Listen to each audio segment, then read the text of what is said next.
मोहतरम नाज़रीन, अस्सलामु अलैकुम रहमतुल्लाहि व बरकातुहू। अल-बलाग चैनल में आप सबका इस्तक़बाल है। हिजाब का मसला एक अहम मसला बन गया है और इसके हामियों और मुखालिफिन दोनों कमर बस्ता हो रहे हैं। क़ानून अपनी रफ्तार से काम कर रहा है। सालाना इम्तिहानात सर पर हैं और स्टूडेंट्स बहुत परेशान हैं और उनके धड़कनें तेज़ हो रही हैं और उलझनें बढ़ती चली जा रही हैं।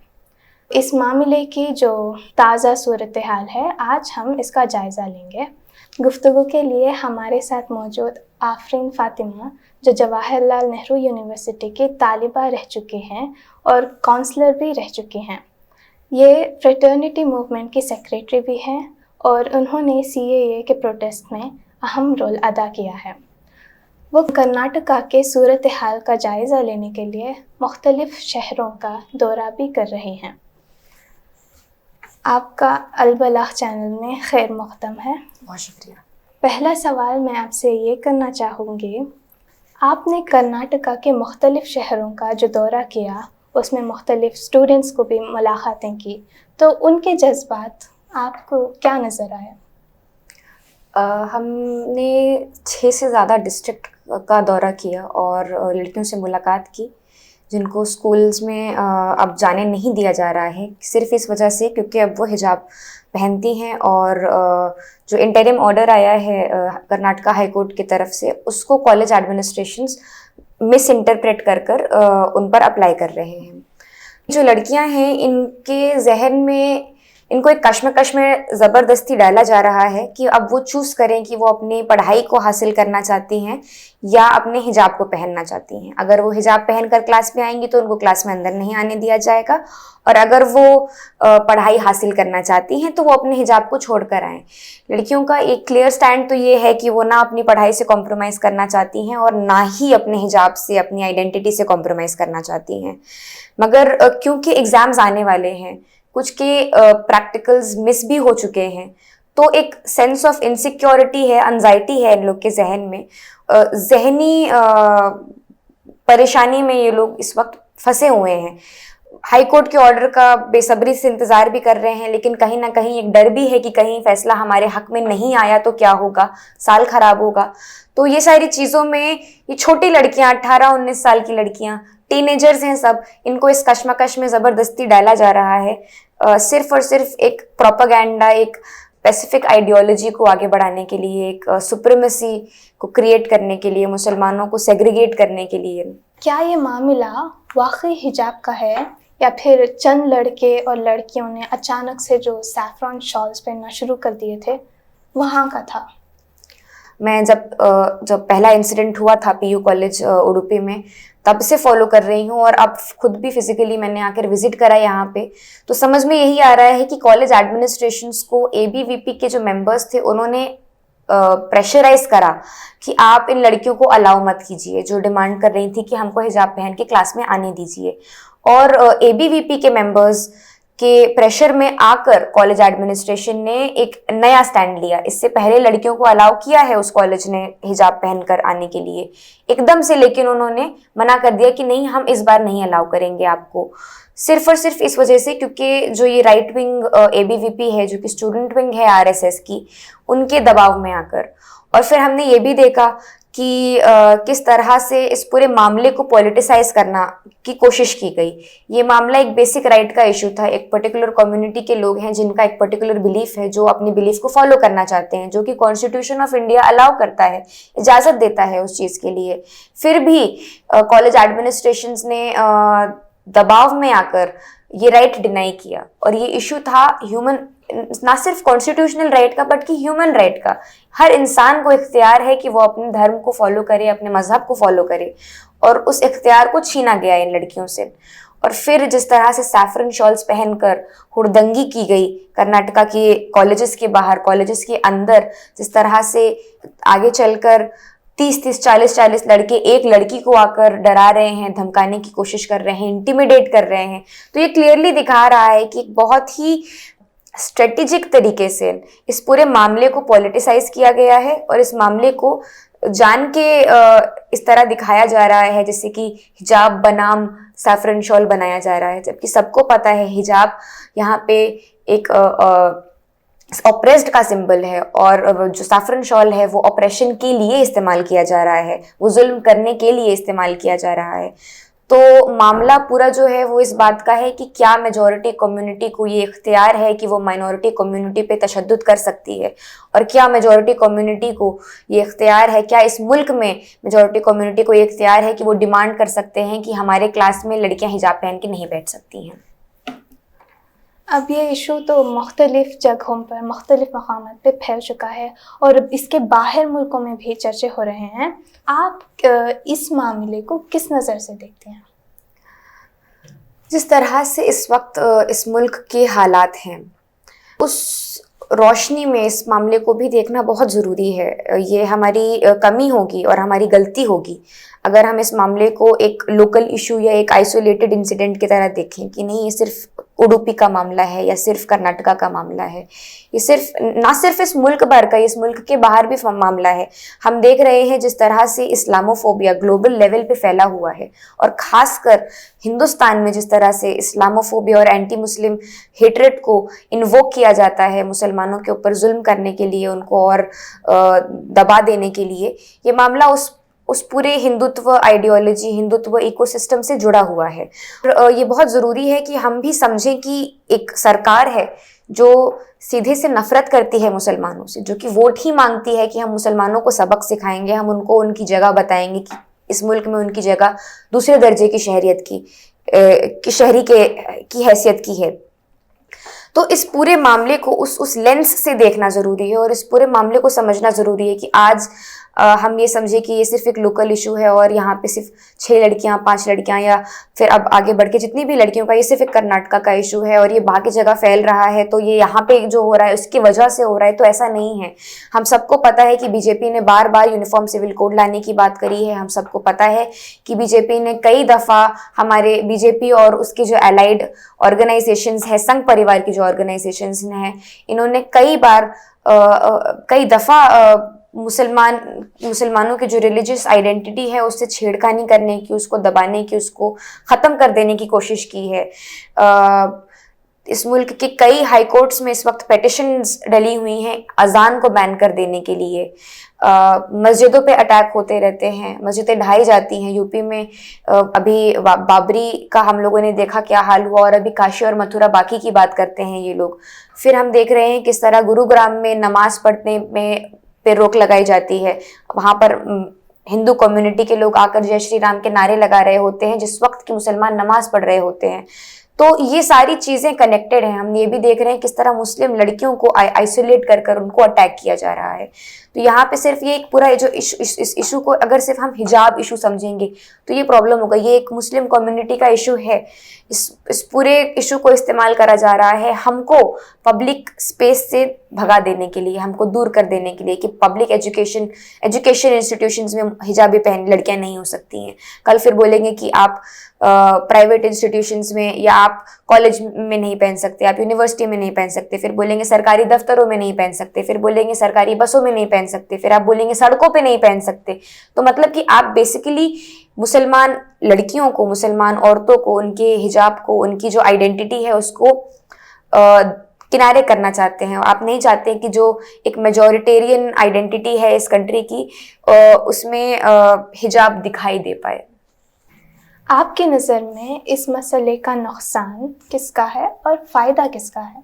जी, जिस तरह से अभी इंटरिम ऑर्डर आया है और हम देख रहे हैं कि कहीं ना कहीं जो रिलीजियस सिंबल्स हैं उन पर पाबंदी लगाई गई है, और अगर कि कर्नाटका हाई कोर्ट फेल करता है एक इंसाफ पसंद कॉन्स्टिट्यूशनली इंश्राइंड वैल्यूज़ को लेते हुए एक ऐसा वर्डिक्ट सुनाता है जो कि अनकॉन्स्टिट्यूशनल होता है, क्योंकि रिलीजियस फ्रीडम भी फंडामेंटल कॉन्स्टिट्यूशनल राइट है और राइट टू एजुकेशन भी फंडामेंटल राइट है इस मुल्क के सभी शहरियों के लिए। तो इसका फ़ायदा तो सीधे से उन लोगों को होगा जो कि हिंदू सुप्रीमेसी में बिलीव करते हैं, जो कि जिनको हर वो चीज़ जो हिंदू नहीं है उससे तकलीफ़ है, जिनको तकलीफ़ है कि आप मुस्लिम क्यों हैं, आप क्रिश्चियन क्यों हैं, आप दलित क्यों हैं, सब कुछ को वो एक हिंदू लेंस में रखना चाहते हैं। फ़ायदा सीधे से उनको होगा, क्योंकि वो तो चाहते ही हैं इसको एक हिंदुस्तान को एक हिंदू राष्ट्र बना लेने का। नुकसान सीधे से उन कम्युनिटीज़ पे होगा जिनकी आइडेंटिटी फ़र्क है मेजॉरिटेरियन आइडेंटिटी से, जो डोमिनेंट कल्चर है उससे फ़र्क है, चाहे वो मुसलमान हो, चाहे वो क्रिश्चियंस हो, चाहे वो सिख हों, चाहे वो लिंग्विस्टिक माइनॉरिटीज़ हों, चाहे वो रीजनल माइनॉरिटीज़ हों, जितने भी माइनॉरिटीज़ हैं इस मुल्क में उन सबको इससे प्रॉब्लम होने वाली है। अभी सीधे से अटैक तो मुसलमानों पे कर रहे हैं, लेकिन इसका इम्प्लीकेशन काफ़ी बड़ा और काफ़ी गहरा होने वाला है। जो स्कूल और कॉलेजेस में जो हार्मनी और पीस थी, अभी वो नहीं है। इस नुकसान की भरपाई कैसे की जा सकती है? सबसे पहले हमको ये किसी भी मसले का हल उस मसले की जड़ से निकलता है। जब तक आपको उस मसले का जड़ क्या है नहीं पता होगा, तब तक आप उस मसले का हल नहीं निकाल पाएंगे। इस मसले की जड़ है नफ़रत, जो कि एक पर्टिकुलर आइडेंटिटी को टारगेट किया जा रहा है। इस नफ़रत को ख़त्म करने के लिए, जिस हम देखते हैं कि क्लासरूम्स में जिन लड़कियों से हमने मुलाकात भी की, वो बार बार बता रही हैं कि ये हम अपने दोस्तों के साथ बैठते थे, हम उनके साथ लंच शेयर करते थे, हम उनके साथ पढ़ाई करते थे। एकदम से जब हिजाब बैन की बात हुई, वो लोग सैफरन स्टोल पहन कर आ गए और सीधे से उन्होंने एक लाइन खड़ी कर दी कि हम लाइन के इस तरफ हैं और तुम उस तरफ हो, हमारा तुमसे कोई वास्ता नहीं है और तुम्हारा हमसे कोई वास्ता नहीं है। ये जो नफ़रत पैदा की जा रही है कॉलेज गोइंग स्टूडेंट्स के जहन में इस नफ़रत को ख़त्म करने की ज़रूरत है। एक तरीके से हम देखते हैं कि किस तरह से आरएसएस ने इतने पिछले कई सालों में एक अरसे में रेडिकलाइज करा है हिंदू कम्युनिटी को, और इस तरह से रेडिकलाइज करा है कि हिंदू कम्युनिटी कहीं ना कहीं उसको फ़र्क ही नहीं पड़ रहा है कि ये मुल्क किस तरफ आगे बढ़ रहा है, उसको फ़र्क ही नहीं पड़ रहा है कि हम कहाँ जा रहे हैं, हमारा आने वाले वक्त में क्या हाल होगा। तो उस लिहाज में बहुत ज़रूरी है कि डी रेडिकलाइजेशन किया जाए। ये जो छोटे बच्चे हैं, यंग माइंड्स हैं, जिनके जहन में नफ़रत घोली जा रही है कि वो सैफरन शॉल पहन कर आते हैं और जय श्री राम के नारे लगाते हैं स्कूल प्रेमिसेस में। और हमने कई ऐसे स्टूडेंट से भी बात की, मुस्लिम मेल स्टूडेंट से बात की, जिनको एबीवीपी के और बाकी जो हिंदू ग्रुप्स के स्टूडेंट्स हैं जो उनको अटैक कर रहे हैं, उनको बार बार मार रहे हैं, उनको फोर्स कर रहे हैं कि तुम भी सैफरन स्टोल पहनो अगर तुमको स्कूल में पढ़ाई करनी है। तो ये बात यूनिफॉर्मिटी की तो है ही नहीं। तो इस पूरे मामले की जड़ है नफ़रत, और इस नफ़रत को ख़त्म करने की ज़रूरत है। आपके नज़र में इस नफ़रत को कैसे ख़त्म कर सकते हैं? इस नफ़रत को ख़त्म करने का सबसे इम्पोर्टेंट तरीका ये है कि सबसे पहले तो जो नफ़रत बनाने वाली मशीनरी है, इस मशीनरी को डेमोक्रेटिकली डी इलेक्ट करा जाए। इसको जो पावर में है इनको हटाया जाए वहाँ से, और साथ ही साथ एक डायलॉग में आया जाए मेजॉरिटी कम्युनिटी के लोगों के साथ कि वो एक्टिवली डी रेडिकलाइज करने की कोशिश करें अपने कम्युनिटी के लोगों को। हम आपके साथ खड़े हैं इस डी रेडिकलाइजेशन प्रोसेस में, मगर हम कर नहीं सकते ये काम आपको खुद करना पड़ेगा। आपको अपने दिलों से इस नफ़रत को खुद ख़त्म करना पड़ेगा। हम आपको बता सकते हैं कि हम आपसे कोई गिला शिकवा नहीं रखते, हम भी इस मुल्क के बराबर की शहरी हैं, और हम भी इस मुल्क के रहने वाले हैं, और हम भी इंसान हैं। हम सिर्फ आपको इतना बता सकते हैं, जिम्मेदारी मेजॉरिटी कम्युनिटी की है कि वो इस नफ़रत को चैलेंज करे और बोले कि ये इस नफ़रत का हमसे कोई लेना देना नहीं है। ये एक पर्टिकुलर पार्टी है जो इस नफ़रत को कैपिटलाइज कर रही है। मेजॉरिटी कम्युनिटी की जिम्मेदारी है कि वो बोले कि हमारे रिलीजियस सिम्बल्स का, हमारे नारों का गलत इस्तेमाल किया जा रहा है। अब ये जो कर्नाटका हाई कोर्ट का इंटरिम ऑर्डर आया था, तो हम सब ने देखा कि ये कितना गलत है और कितने स्टूडेंट्स को इससे तकलीफ़ भी हुई। क्या ये कोर्ट का ऑर्डर हमें समझने में गलती हुई या फिर उसका मामला कुछ और है? जो कर्नाटका हाई कोर्ट का जो इंटरिम ऑर्डर आया है, ये सीधे से अनकॉन्स्टिट्यूशनल है। आप एक फंडामेंटल राइट को इंटरिम पीरियड के लिए भी ऑन होल्ड नहीं कर सकते हैं। किसी भी इंसान के जो राइट्स हैं वो किसी भी पीरियड के लिए, एक सेकंड के लिए भी छीने नहीं जा सकते हैं। ये तो सीधे से अनकॉन्स्टिट्यूशनल है और इमोरल है। तो उस लिहाज में ये जो इंटरिम ऑर्डर था ये सीधे से अनएक्सेप्टेबल है, ना सिर्फ मुस्लिम कम्युनिटी के लिए, ये किसी के लिए भी एक्सेप्टेबल नहीं है। आप फंडामेंटल राइट्स को, आप ह्यूमन राइट्स को ऑन होल्ड रख ही नहीं सकते। आप बोल ही नहीं सकते कि इतने से पीरियड के लिए आपके राइट सस्पेंड कर दिए हमने, बाद में देखेंगे कि आप अपने राइट एक्सरसाइज कर सकते हैं कि नहीं कर सकते। ये राइट्स हमारे हैं, ये हमारा हक है कि हम अपनी रिलीजियस आइडेंटिटी को फॉलो करें और ये हमारा हक है कि हम तालीम हासिल करें। ये ऑर्डर बहुत ही प्रॉब्लमेटिक है और हमारी उम्मीद है कर्नाटक हाई कोर्ट से कि आने वाले वक्त में जो ऑर्डर वो देंगे वो कॉन्स्टिट्यूशनल होगा, जो कि ह्यूमन राइट्स और कॉन्स्टिट्यूशनल राइट्स को मद्देनजर रखते हुए होगा और साथ ही साथ इंसाफ पसंद होगा। जो ऑर्डर का की वजह है वो क्या है तो मुझे नहीं पता, लेकिन इस ऑर्डर का मिसयूज किया जरूर जा रहा है और हमने ये देखा है इस ऑर्डर को जान के एम्बिगुअस रखा गया है कि इसको मिस इंटरप्रेट करा जा सके। और जब बार बार अपील करी गई कोर्ट में कि आपके ऑर्डर को मिस इंटरप्रेट कर कर डिग्री कॉलेजेस में भी इस्तेमाल करा जा रहा है, लड़कियों को हिजाब पहन के अंदर आने से रोकने के लिए, और स्कूल में भी इस्तेमाल करा जा रहा है, टीचर्स के खिलाफ इस्तेमाल करा जा रहा है, तो हाई कोर्ट ने सिर्फ इतना बोला कि नहीं टीचर्स के लिए नहीं है। और हाई कोर्ट ने बोला कि वो हमने बोल दिया है, अब हाई कोर्ट का ऑर्डर हो गया है, इंटरिम ऑर्डर हमने दे दिया है, अब कौन किसको किस तरह, मतलब एक्सप्लेनेशन की जरूरत नहीं है ऑर्डर में क्या है। मतलब कि हाई कोर्ट जान के इसको एम्बिगुअस रखना चाह रहा है क्योंकि उसको पता है कि सीडीसी एडमिनिस्ट्रेशन जो है उसको पता है कि किस तरह इसको इस्तेमाल करना है मुस्लिम कम्युनिटी को आइसोलेट करने के लिए। अगर हाई कोर्ट ये ऑर्डर भेज दे कि हिजाब पर पाबंदी लग जाए, हमें क्या करना चाहिए उस वक्त? मेरा ऐसा मानना है कि इस मुल्क में इस मुल्क की तारीख रही है एहतजाजों की। हमारे पास दो तरीके हैं इस पूरे मामले को आगे ले जाने के लिए। अगर कि कर्नाटक हाई कोर्ट का ऑर्डर हिजाब बैन के हक में आता है, एक तरफ तो हम इसको सुप्रीम कोर्ट में अपील करेंगे और हमने ये कई बार देखा है कि लोअर कोर्ट्स के ऑर्डर्स को ओवरटर्न करा है सुप्रीम कोर्ट ने, तो हम उस उम्मीद के साथ सुप्रीम कोर्ट के सामने जाएंगे। मगर उसके साथ ही साथ मेरा ऐसा मानना है कि एक क्लियर मैसेज जाना चाहिए कि एक ऑर्डर जो कि हमारे फंडामेंटल राइट को सस्पेंड करता है वो अनएक्सेप्टेबल है।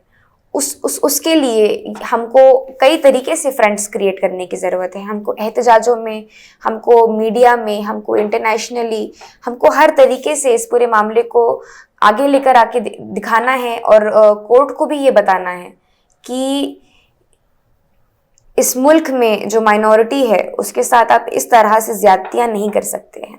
और एक बार कि अगर कर्नाटका हाई कोर्ट का फैसला आ गया और वो भी हिजाब बैन के हक में आ गया, तो हम सबको पता है किस तरह ये बाकी स्टेट्स में फैलेगा और किस तरह बाकी स्टेट्स में भी इसको इस्तेमाल करा जाएगा। तो मेरा तो ऐसा मानना है कि बहुत ही क्लियर मैसेज हमको देना है कि हिजाब बैन एक्सेप्टेबल बिल्कुल नहीं है। अब तक ये जो सिचुएशन हम हैंडल करें उसका कोई और सल्यूशन, या फिर हमें कुछ अच्छे से डील कर सकते थे ये मामले को?